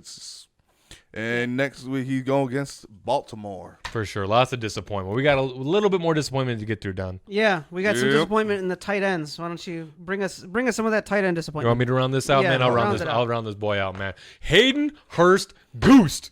Goose. It's that goose. Seriously, the Falcons just got curb stomped, American History X style. Oh, come on. Oh. I went there. My That's teeth hurt dirty. thinking about it. Jared Cook coming in with Hurts. only 1 catch on 6 yards. Evidently, Taysom Hill doesn't care if he's got tight ends. Good to know. Good to know. Yeah, it is. Okay. The Gronk coming in with 3.5 points against the Rams. Rams. La Rams. Continues to get good targets. Look, he got 6 targets in this game, but he only caught 2 of them. He's just not getting it done. He on got the distracted by the 24/7 title. Look. Sorry. So no. It's not that. It's the fact that like the Walrus. We've been telling you trust the volume, Yeah. right? There's plenty of players this year that we've been telling you, look, trust the volume. It's gonna come. It's gonna come. It's gonna come. Gronk has been kind of up, down, up, down, up, down, but the volume's been always consistent. I don't think I can recommend trusting in the Gronk. I think, honestly, because of his age, he starts to be wearing down a little bit. I'm watching Cameron Brate on the field. He seems to be getting more and more just from a viewer perspective. He's getting more and more snaps. He looks like he's running more and more routes. He's getting more and more targets. I think that they're supplanting Gronk with Cameron Brate because he's like physically. I don't know if they want to just keep him fresh for the playoffs or what. I don't know what's going on over there, but these guys need to win now. So I don't think that's it. I think Gronk is wearing down, man, and I think that the inefficiency we're seeing on the targets. I think it might be because of that. Yeah. And so something to keep your eye on. Okay. I'm not sure that we can really wholly recommend the Gronk anymore. Okay, well, that'll round out our duds and, of course, our studs and duds segment coming off of Week 11. A very informative and content-filled segment for us this week. Episode. Hopefully you learned a lot just in that one segment. We are going to continue along. Turkey Day Feast episode, man. I'm telling you. Yeah. Turkey Day Feast episode. Well, we've got some, speaking of feasting, sometimes when you feast a little too much, you bust. We have our Trust or Bust segment. Just trust me on this, okay? I think they can trust me. They can trust me. Trust me, true believer. Do you trust me? You disgust me. How can you live with yourself? You sit on a throne of lies. Don't forget to undo your belt buckle. Yeah, exactly. So what is Trust or Bust? Well, if you've been watching the show, you know. But if you're new to the show and want to know Trust or Bust, we're going to look at some of those players that had good performances in Week 11, but not quite enough to put them in that stud category and get talked about in the previous segment. We're going to look and see if some of those performances were a performance you can trust and count on for at least next week going forward, or if they're going to bust out on you and you really shouldn't worry too much about that. Starting us off at the top of the Trust or Bust segment, we look at Taysom Hill. With his impressive debut versus Atlanta, sees a matchup against Denver next week, a Denver D that's middle of the road against both run and pass. What do we think, Taysom Hill, trust or bust? I'm going to call trust on that one. You know, trust. Okay. Yeah. You like Hill? Yeah. Against Denver, Sure, I think yeah. this will be a good challenge to see where he really stands. I how mean, they he just really shut down Tua. Oh, yeah, let's shut down Miami. Yeah. No, Denver's been given. They're banged up, man. They're banged up. And I don't have a choice but to trust Taysom Yeah. this week because my other quarterbacks are injured. Bear in mind, a lot of Denver's injuries have affected their run game, and so this could end up being a Latavius Murray game. Okay, Alvin Kamara a little bit too, and in fact, I'm almost, because of the Denver defense, I'd almost temper expectations on Alvin Kamara and put a little bit more trust in Latavius Murray than you would normally as well. But Taysom Hill, because he runs, also he could benefit from that too. Yeah. And so I don't know. I really don't know which way this is going to go. But either way, there's a path to success. And so yeah, I think you definitely trust him. Okay. Moving right along, we have Phillip Rivers. Hey, old man River, zip it or I'll break your hip. I'd like to see you try it. Rivers has been a top 10 fantasy quarterback in 3 of his last 5 games, and in Week 10 was just outside of that at QB 13. Sees an upcoming matchup schedule of Tennessee, Houston, Las Vegas, and Houston again. What do we think, Phillip Rivers? Trust or bust? His last showing against Houston was definitely a trust. Indy. Yeah, my bad. Indy. No. I got you, boo. Yeah, my bad. Yeah. I definitely trust him. He's not shown signs of slowing down. He's actually he's got great field perception. He knows how to trust his receivers. Michael Pittman's been stepping up. Yeah. He's got him back. Michael Pittman definitely been a step up. I'm a little less bullish than you on that, but yeah, no, I think that at this point, if you have to, yeah, I would prefer some other options, I think. But I think if you have to, you could, yeah. Okay. Andy Dalton and the Cowboys looked like an actual football team last week. I know, it was nice, right? Yeah, we're seeing a matchup going into next week of Washington, followed by Baltimore and Cincy. What do we think, Andy Dalton? Trust bus. Yeah, against Baltimore, obviously I probably wouldn't stream him that week. But I think on the outskirts of that, yeah. I mean, originally when Dalton came in, we called, about 70% of 70 cents to the dollar of what you would get from Dak, right? Yeah. This last week against Miami, I think that's just about exactly what we saw. I would say that was probably about 70% of the value that we would have gotten from Dak with the other fantasy football assets there. Amari Cooper, CeeDee Lamb, Michael Gallup, Zeke, Tony Pollard had a long breakaway touchdown. Yeah, he did. I think Dalton... It was a 42-yard breakaway, I believe. Wow, well done. All right, yeah. Okay. I remember watching the game, so. I watched it too, but yeah. Yeah, no, I think 70 cents on the dollar for what you would get from Dak, and so if you could apply that to the matchups, then there you go. You'll have your answers. Yeah. Okay. Moving forward, Melvin Gordon had himself a game last week. 15 rushes for 84 yards and 2 touchdowns against Miami.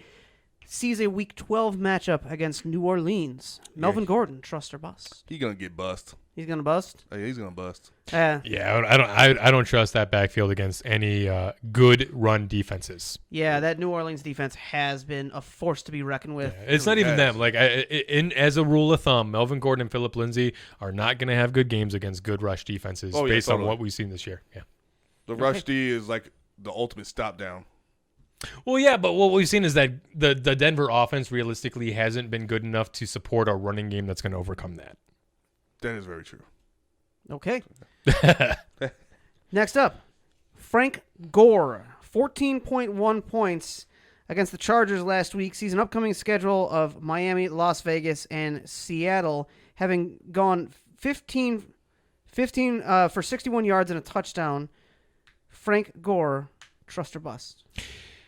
Yeah, he's a fantasy football player that a lot of teams are looking at right now with coming up to crunch time for the playoffs and things like that. Just someone stable because of the injury to Michael Piran, right? Yeah. And so realistically back there it is just Gore. Now they did bring up Josh Adams from the practice squad coming over from Philly. Josh Adams is a player who I actually really like a lot. I wish that he would get a shot in the NFL, but Adam Gase is who he is, and so we're only going to see Frank Gore probably because. Like Herbert and Allen, find someone who loves you like Adam Gase loves Frank Gore. Yep. And, I mean, yes, he is the Infinity Stone. I get it. But look, I think that you can trust who he is. Okay? You know who Frank Gore is at this point. You can trust that. Okay?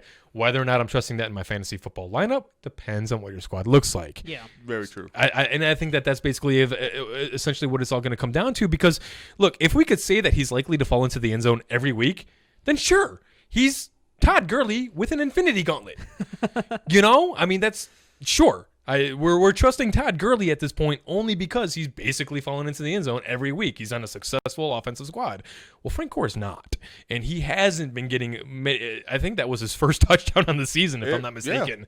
Yeah. And so, I would say trust who he is as a player, but don't trust that he's going to get a touchdown all the time because this offense is still what it is.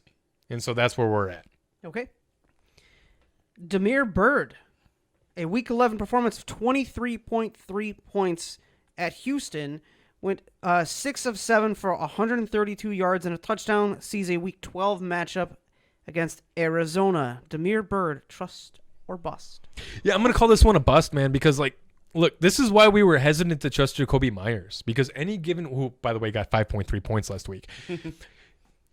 In New England doesn't care about fantasy football, right? I mean, no NFL team does realistically, but these guys make it a point to just Bellatrix is a thing. Okay, these guys make it a point to just make your life a living nightmare if you try to use them for fantasy football. Bill Belichick thinks it's hilarious. He giggles at night about it. I've seen it. And so with Damiere Byrd, what I'm going to say is Jacoby Myers is still technically the trust based on the process, okay? Because Jacoby Myers proved it over 3 games plus with consistent volume and production. So what that means is because Jacoby Myers had the down week, we're going back to him. We're going to say next week we expect Jacoby Myers to get the lion's share. We expect Mirrored Bird to come in under him. And if that happens, then everything is still as we thought it was a couple weeks ago. If that doesn't happen, then we reassess and we look for the new pattern. Fair enough? Fair enough. That's how we do this. Yeah. So, yeah, we're calling Demir Bird a bust this week. Okay. Well, a name that's come up in our conversations a couple of times recently, we have Nelson Aguilar, 17.8 points versus Kansas City in Week 11. Saw 6 of 9 for 88 yards and a touchdown. Sees a coming schedule of next week against Atlanta and the following week against the Jets. What do we think? Nelson Aguilar, trust or bust? I'm going to take this one, Chris. You know why? Because I'm in a mood. I'm in a little bit of a mood today. I don't know if you can tell, but I'm in a little bit of a mood today. You know, I hear all these other analysts saying trust them. And hey, Atlanta, New York Jets next 2 weeks. I love the matchups. I'm not going to lie. Yeah. But I'm going to say bust, just to be contrarian. You know what? I want to be. I don't. You know what? Forget it. Because I'm going to look like a genius when I'm.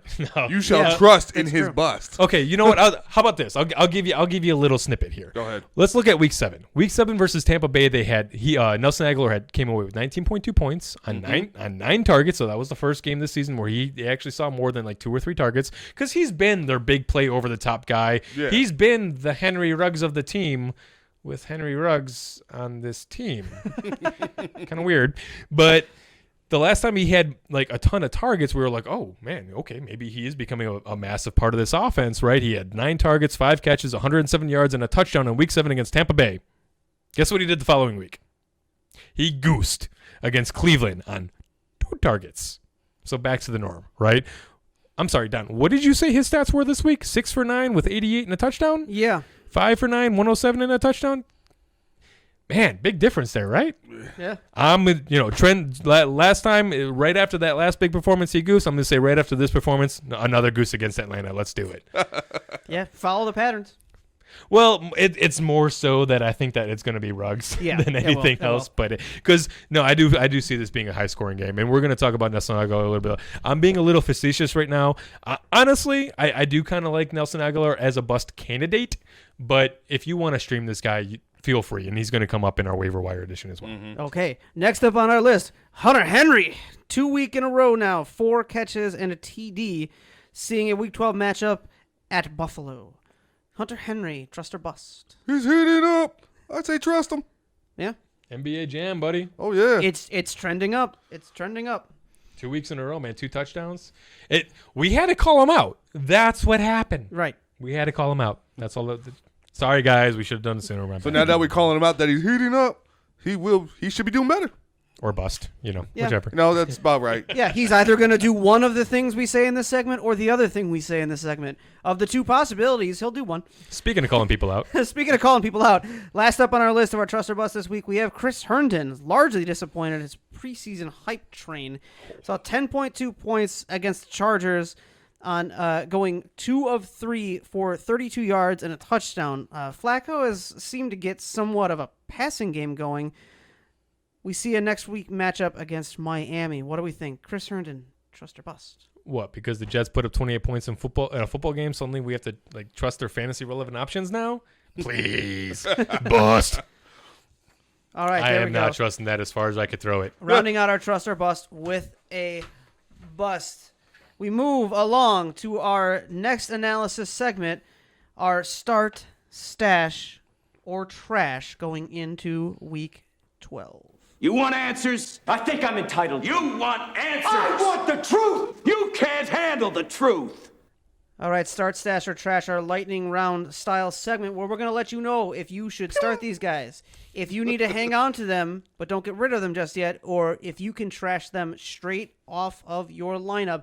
And you may hear a fewer stashes this week because we are getting towards the end of regular fantasy football season. Some of these guys aren't really worth hanging on to. Oh, yeah. Because when are you going to get a chance to do them? Week 2, different story. But yeah, I mean, playoffs type of thing if you're a shoe-in. But if you were on the bubble at all or barely inside the playoff picture, win now. You need to win now. These next 2 weeks will determine who goes into the playoffs. Yeah, well, we'll start us off right at the top. Carson Wentz, still clearly struggling, but managed a decent day against Cleveland last week.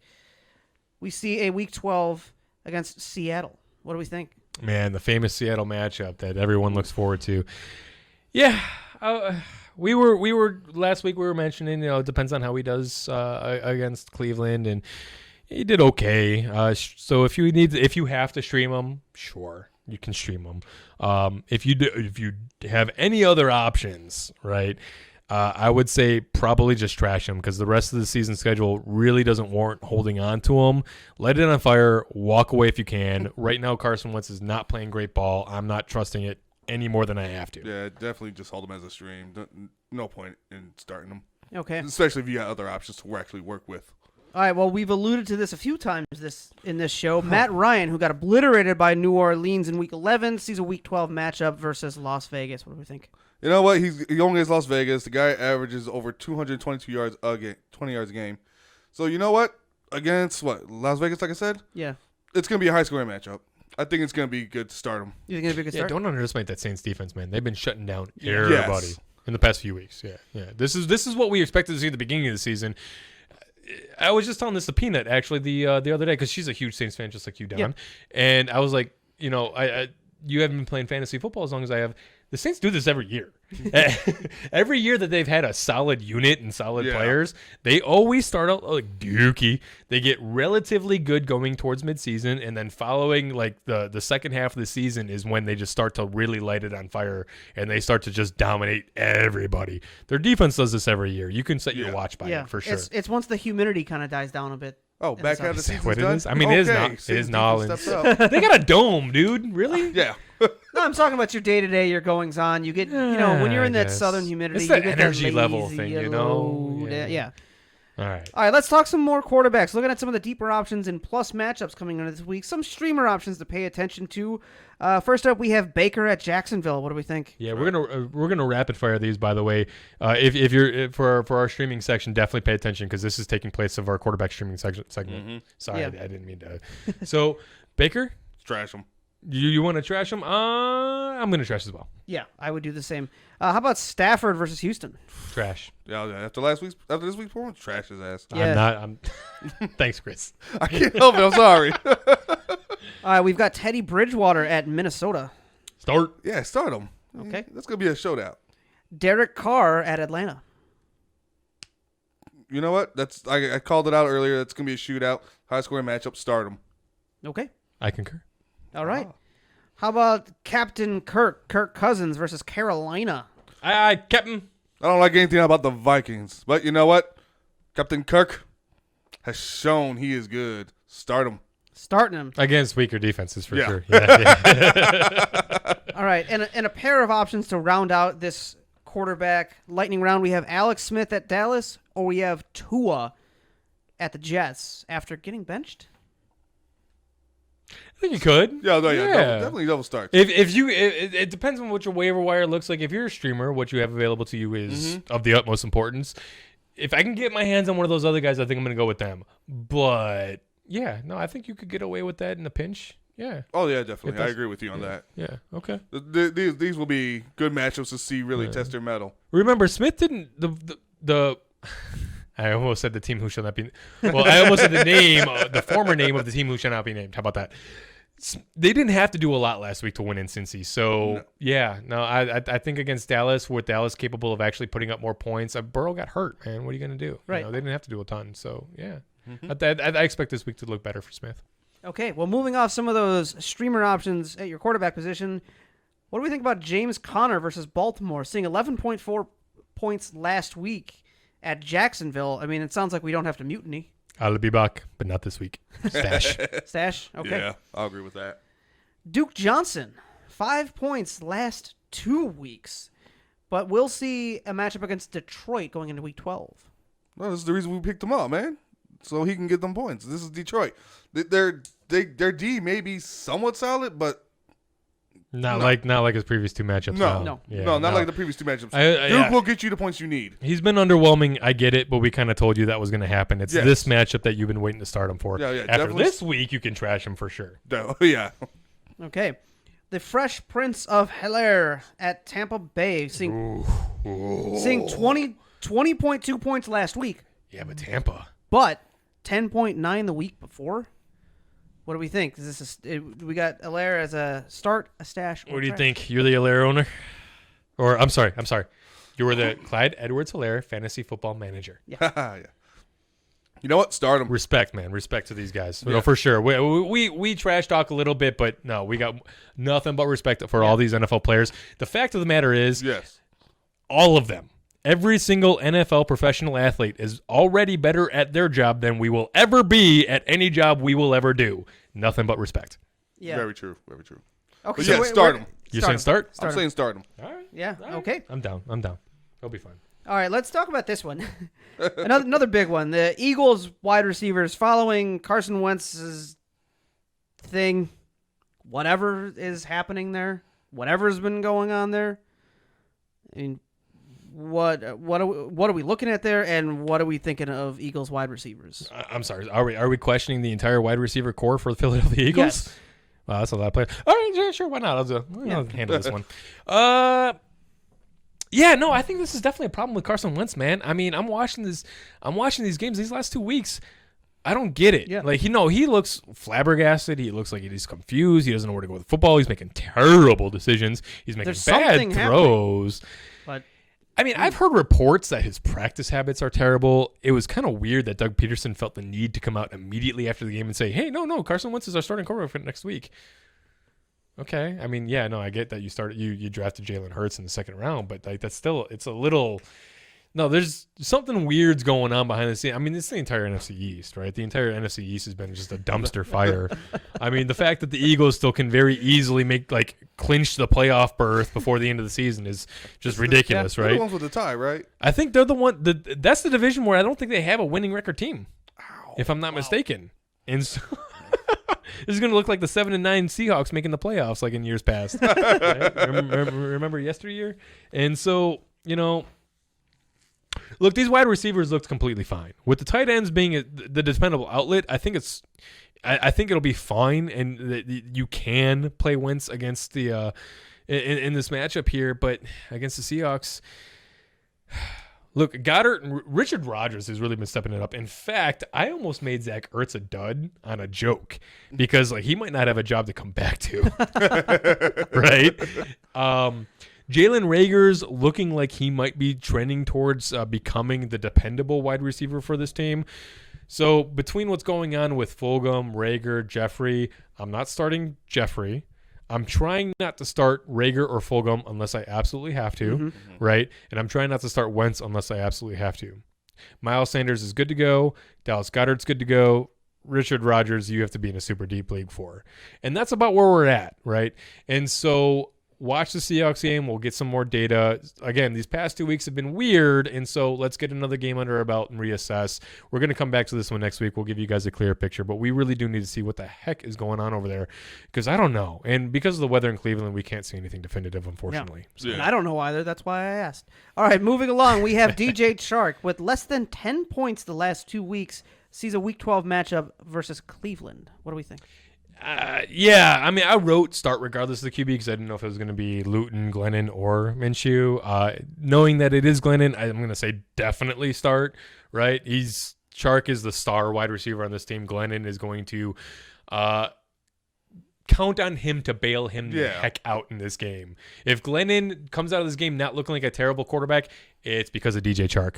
However, I say that Keelan Cole is someone that may outproduce him this week. Ooh. No kidding. And so this could happen. We don't have the time to go in detail. I apologize. We ran way over time. But this is your Thanksgiving feast episode. I hope you enjoy it. Yeah. Getting stuffed. Okay. Also with fewer than 10 points last 2 weeks, we have Christian Kirk. And we'll see Week 12 at New England. What do we think? Honestly, whether you got him stashed or started, he's not a bad option. I'm gonna go with start on him. Okay. He seems to be consistent. He'll have a breakout, but he'll still be consistent. I mean, 28 targets over the last 4 games. Yeah. When you're averaging 7 targets a game, yeah. I mean, in that offense with Kyler Murray throwing the ball, they're going to be moving it. Yeah, definitely some good percentage points at like a touchdown or even some massive yards for sure. Yeah, I'd say business as usual. However you've been treating them. If you've been starting them, start them. If you've been benching them, bench them. Okay. Yep. Our penultimate start, stash, or trash candidate, Jordan Reed, seeing a Week 12 matchup against La Rams. What do we think? Start him. Start him. Start him. Yeah. Okay, and finally, rounding out the segment, we have Jared Cook at Denver, seeing 2 points or less the last 3 games. Stash. I'm stashing him. Yeah, with Taysom Hill and the lack of production at the tight end position last week, I'm going to stash him until Taysom Hill proves different. Okay, well, that'll do it for this week's Start, Stash, or Trash segment. If you have any questions about some of your players, you want to know if you should start them, stash them, or trash them off your roster, be sure to get in touch with us on Twitter, on YouTube, on Facebook, via email. Let us know the questions you have going into a week. We will make sure to include it in this segment and help you. Well, you're on your playoff push now, so we're going to help you finish off those last few weeks and secure yourself a nice trophy. Maybe kind of like this one we got over here. Or maybe you'll be lucky enough to win yourself this. That could be your league trophy. For sure. It's signed by Dicka, man. Yeah. I mean, that's legit. That'd be a great one to have, actually. No, it really that would. Make for a good trophy. I'm kind of hoping someone from our redraft league, or from our league, I should say, because it's all the same 10 players in both. But I'm kind of hoping someone from our league wins it, and we can use it as the redraft trophy. Okay, so I mean, it's going to be also sitting in this studio next year alongside my Dynasty trophy. You mean alongside Peanut, because she's probably going to be the one winning. Yeah, at this rate. All right, well, let's keep going with this show. You know what? I mean, we could really take our time at this point. I mean, this is the Thanksgiving turkey feast episode here. Yeah, so. maybe we take a 5. Well, you had the abs. Yeah. All right. Well, let's keep moving along. Moving on a little to desserts. It's gonna be very late for some of these pickups for the Thanksgiving Day games when you're gonna be watching this. Yep. But you still have the rest of the weekend to look to your waiver wire and pick up some waiver wire deep diver targets. I think I'm gonna get my ass kicked, sir. I don't think like that. Damn it to hell, don't go by the book. Think like a pirate. All right, so what you're looking for at this point is some of those players that may have slipped under the radar or players may have dropped. Keep an eye out. These are some of those sneaky picks you might be able to use to fill in for some injuries or some bye weeks as they happen to come up over your playoff push. Looking at some of our quarterback streaming options, you're going to check for Danny Dimes. That should be a given. I mean, we've talked about it, but yeah, like I done told you. Yeah, like he done did tells you. You're gonna check. Told you. I like it. Told right. you. That's gonna be a new word. Yeah, he tells you. Check out for Danny Dimes, and if you want some more options for quarterback streamers, just rewind and pay closer attention to our Start, Stash, or Trash segment because we made a point to tell you listen up if you are streaming. Moving right along, let's talk some running backs. Yeah, I could use some. Yeah, Rashad Penny. Rashad Penny is a guy who's looking to start practicing again next week. Mostly favorable matchups for the rest of the season, so he's definitely worth rostering if you're one of those teams that are planning on making the playoffs. James White will likely see the bulk of the work with the missing work coming from Rex Burkhead's target share. And, I get it, Sony likely to come back, but I don't see Sony eating into that workload. I see James White actually picking it up a little bit. I got you. Gus Edwards and basically hope that Ingram and JK don't make it back for Dallas in week 13 because Edwards has got Pittsburgh now. He could volume himself into some relevance, but I'm not starting him looking for a game breaker week. I'm starting him if I have nobody else. But this against Pittsburgh, temper expectations. Against Dallas, enjoy. Yeah.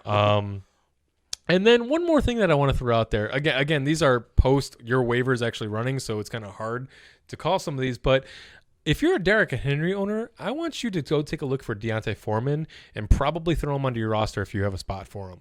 Because if you're in the playoffs and Derrick Henry goes down, what are you going to do? Yeah. I mean, granted, Jeremy McNichols, Darrington Evans coming back is going to kind of cloud all that. Deontay Foreman has been a guy with he's looked great. In the time that he's gotten the opportunity to be on the field, going back to his time with the Texans, he's looked great. He's had some injury history issues. He's kind of traveled around a little bit. look for Foreman. To me, looks like the clear-cut handcuff for Henry. So I recommend going to grab him and handcuff your stud running back, because if you lose him, you're screwed. Yeah. All right. Well, that'll do it for the running backs. Let's look at some wide receivers. Chris, why don't you give us some wide receivers this week? All right. These are the guys who are looking to shine. If you don't got them, pick them up, We got Harriman and Denzel Mims. You got to get your reading glasses on there, buddy? Hell no. I just forgot how to say the name. Sound it out. It's Brashad. Mims says he's got 8 targets in the last of his 2 games. Each of the last 2 games. Right. Yeah. This guy's getting heavily targeted. It's. I don't know if this is a Flacco thing or a Jets thing, because he wasn't really around with Jamison Crowder in the early season. But Crowder's been not doing much. Mims has. Mims might be the guy to keep your eye on. Yeah. Oh, yeah. Coming in at number 2, Tim Patrick. Solid all season long. We've been talking about him for a while. Yeah. Now. Yeah. Number 3, we've said his name multiple times today. Keelan Cole. Yep. Yeah, he might have a surprising game. Mm-hmm. And rounding it out, number 4, Nelson Aguilar. Yeah. Like I said, a name that's been appearing in conversations in our circle. All over the place. Yeah, the dude's been hit and miss, but when he hits big for you. And against Atlanta, I fully expect this to be kind of a high point scoring game for sure. Atlanta's definitely a team that could put up a lot of points, and Las Vegas has shown the will and desire to go over the top as often as they can. So yeah. And rounding out some of our deep diver waiver wire targets going into week 12, our tight end stream options. We have Robert Tonyan facing Chicago, who are 25th against fantasy tight ends. So there you go. Mike Gesicki sees that Jets matchup this week, and it's the Jets, so never a bad choice. And finally, as we alluded to earlier, we talked about it in a lot more detail. We've got Hunter Henry seeing a matchup at Buffalo. That'll do it for this week's Deep Diver Waiver Wire targets going into Week 12. Well, before we get close to our local hometown segment, we want to round out with some DFS Smash Plays going into Week 12 for all of you gamblers, you moneymakers out there. I've gambled away more money than you'll ever understand. Try me. $22,600. Oh, God! Oh, God! Oh, my God! So what we're going to be talking here for you DFS players are some of those smash plays that are either must grabs or some value pickups for you, so you can spend a little bit more of your team budget on some bigger names or some more guarantees. Anthony, I'm going to pass this over to you and take it away. Deshaun Watson's going to get himself a turkey leg in Detroit, man. I believe it. I'm telling you, that leg. He coming for that leg. Danny Dimes at Cincy. You already know I like Danny Dimes, man. I want both Dalvin Cook at Carolina versus Carolina, and Nick Chubb at Jacksonville this week. But if you need a dark horse candidate, Zach Moss is that one that could fall into the end zone just a couple times. Will Fuller and DJ Moore are the wide receivers I'm targeting this week, and it's worth paying up for Kelsey or even Waller this week. But if you need the dark horse, if you just ran out of money when you get to the tight end position, Evan Ingram and Robert Tonyan are some of the lower cost options I'm looking at. All right, there you go, daily fantasy players. Go out there, win you some money, and as I say every week, let us know about it. I love to hear what some of you guys are making out there every week, playing some daily good fantasy. Reports. Yeah, so it's looking good. Send it along. I want to hear about some of those numbers because it always fascinates me, the money that can be made out there doing some DFS. All right, finally we round out our show with a little trip down to Soldier Field. This little chant means it's time for a little hometown corner talking about our hometown Chicago Bears. Take it away, boys. Yeah, controversy is afoot as no quarterback starter has been named for Sunday night yet. Look, we said last week the stage is set for the Bears to define their season one way or another. It's not starting out great with placing safety Eddie Jackson on the COVID list. It looks like he might still have a chance to play, but if he tests negative twice, but we won't know that until the last minute. So on the other side of the ball, the Packers are looking relatively healthy, so the Bears will definitely have their hands full in this one. I'm a little bit nervous. It's definitely gonna be a rough game. No, I'm so worried. I'm not gonna wait to hear comments from people. No. Sunday night football too, man. I'm gonna be like angry going to bed. Watch this. Look, this game could go a lot of different ways, and depending on what kind of script each team decides to run, it could go a lot of different ways. And so, look for Chicago, fans are just hoping for anything that just simply works. Yes. Even if we lose, if we don't look like dog poopy, I think everyone will be like, that's a win. Right. So, look, the good news is there's a good chance David Montgomery will be back. The scary thing is that's the best news Chicago has going for it. I mean, as far as going back to the quarterback news, no matter what you're reading, it's all the news articles that are out there right now. They're saying there's no options, no one's being chosen, but hint, Trubisky apparently.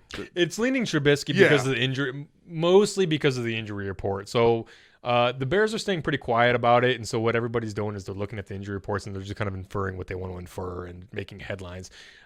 I don't listen to too many of those articles during the week. I don't either. It's just like I'm like. You can't. I mean, sports mockery is a great one, right? Sports mockery will report on anything. Yeah. They will literally take one phrase from one statement in one interview and make an entire huge article about it. It's crazy. Yeah. So you got to be but it's good because it gives you what do they call that, like the feel, the pulse. Mm-hmm. Yeah, it's like the beat writer pulse type of thing. And so you got to be careful on how much you take away from it, but at the same time, look, does it really matter which way it's trending? At the end of the day, we have zero idea how this game's going to play out. Yeah. And so this could end up Aaron Rodgers firing all over the place. This could end up the Packers running the ball and the Bears getting 15 minutes of possession. Mm-hmm. You know what I mean? Like this could go a lot of different ways. And so, be patient, watch the game. We'll tell you exactly what you need to think afterwards. How about that? Yeah.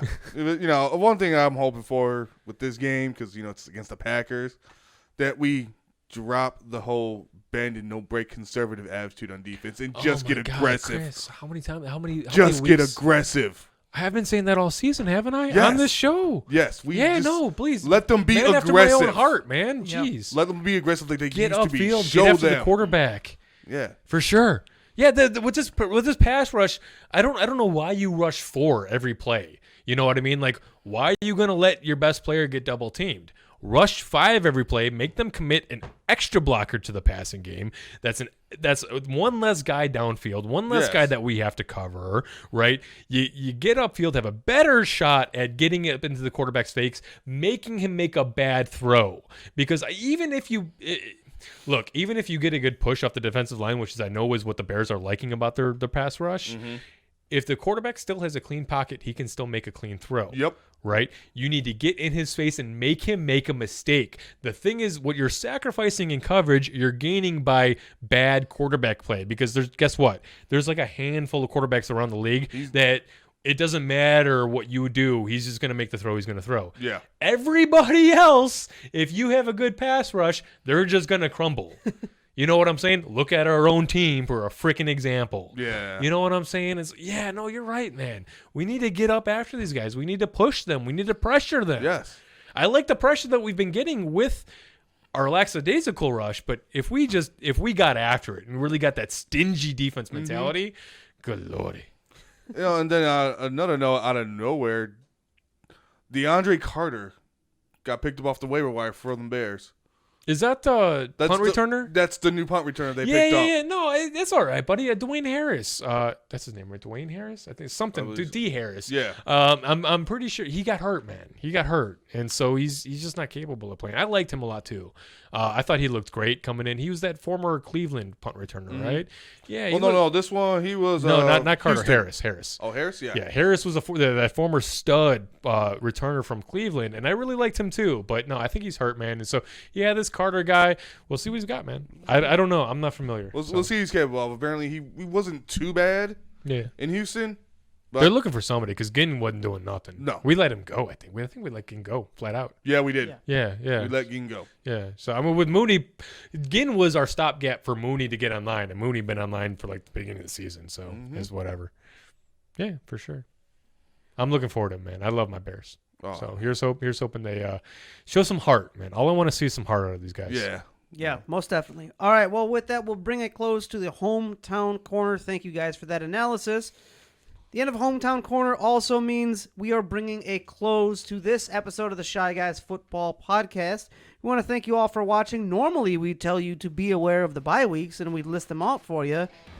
We don't have any bye weeks going into Week 12, but don't think the bye weeks are over. There are still 2 bye weeks coming up next week, so stay tuned here, and we will remind you of those bye weeks. We want to thank you all for watching today. If you'd like to get in touch with us, you can leave a comment down below on our YouTube channel. You can email us, shyguysfootball@gmail.com. You can contact us through Facebook, through our nice Shy Guys Football Facebook fan page. You can send us a message on Twitter @ShyGuysFootball. Don't forget to also like and subscribe and share this video around, and check us out on Apple Podcasts. If for some reason you don't want to look at these lovely faces and you just want the audio version, be sure to leave a 5-star review there and send us a screenshot of it. Get yourself entered in to win some lovely merch right here. Chris, thank you for joining us today. Hey, man, this it was a pleasure great. to be here. This lovely, extra long Thanksgiving feast of an episode. I am in a fantasy football food coma after this episode. I'm gonna go home and drink some coquito, man. Yeah, and I'm looking forward to a real food coma tomorrow, or if you're as you're watching this later today. We want to wish everyone out there, all of our fans, a happy and safe Thanksgiving. We appreciate you joining us. And until next week, see you. Boom, it's over. Peace out.